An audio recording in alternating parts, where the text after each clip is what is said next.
Biological mom of Connecticut House of Horrors victim refuses to explain why she didn't save her son from decades of torture. The traumatized biological mother of the emaciated man allegedly held captive by his stepmother in Connecticut for 20 years claimed her son has never been forgotten. "We are all trying to come to grips with this horror that my son had to endure," the 52-year-old resident of Meriden, Connecticut, told the Post Saturday, adding that, "Proper feelings are just too hard to take in right now. And this is also including the father's side of the family." The mom, who came outside her home wearing a gray hoodie and spoke briefly to nearby workers who were removing neighborhood Christmas lights, did not answer directly when asked why she had not saved her son. "He has family who love him so much and has never been forgotten about," the mother said, asking that her name be withheld because she is traumatized. "He should have never been put through this horror.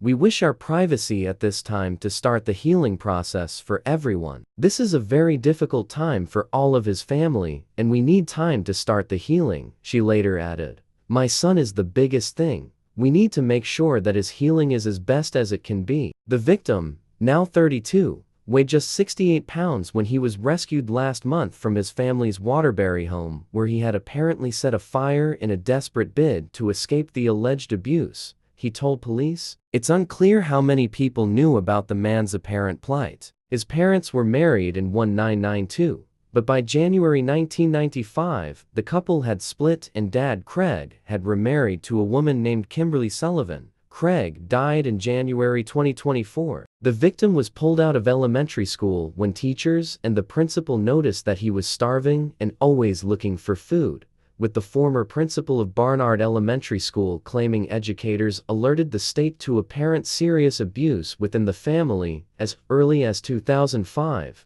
after the boy was found stealing food and eating from the garbage. An uncle, Kurt Sullivan, 55, said he was unable to see his nephew for around 20 years, after his sister-in-law reportedly pushed him and other relatives away for asking too many questions. "I was shocked. He looks like a Holocaust survivor," Kurt Sullivan, 55, told police after seeing his nephew in the hospital, according to an affidavit. The victim's two younger sisters worked nearby. One of the siblings reportedly lived with her parents for a time in the Waterbury home. They could not be reached for comment. The victim's two younger sisters worked nearby. One of the siblings reportedly lived with her parents for a time in the Waterbury home. They could not be reached for comment. The victim was allegedly locked in 9 by 8 foot storage space and starved 4 years, and sometimes had to drink from a toilet and eat from a garbagecan to survive, according to court documents. After Craig's death, his captivity grew more restrictive, and he was locked in his room 22 to 24 hours a day, the victim claimed to authorities. Kimberly Sullivan, 56, was arrested but later released on $300,000 bond. Newly released bodycam footage of the moment first responders arrived at the burning home, February 17, showed Kimberly Sullivan standing outside, clutching one of her dogs. As firefighters carried the victim's limp body out of the home, Sullivan is heard in the footage voicing concern for her pup. "My dog is shaking," she said before shouting at the firefighter carrying her stepson, "What are you doing?" Her attorney Ioannis Kaloidis told the Post Saturday that he believed family members had helped pay the bond.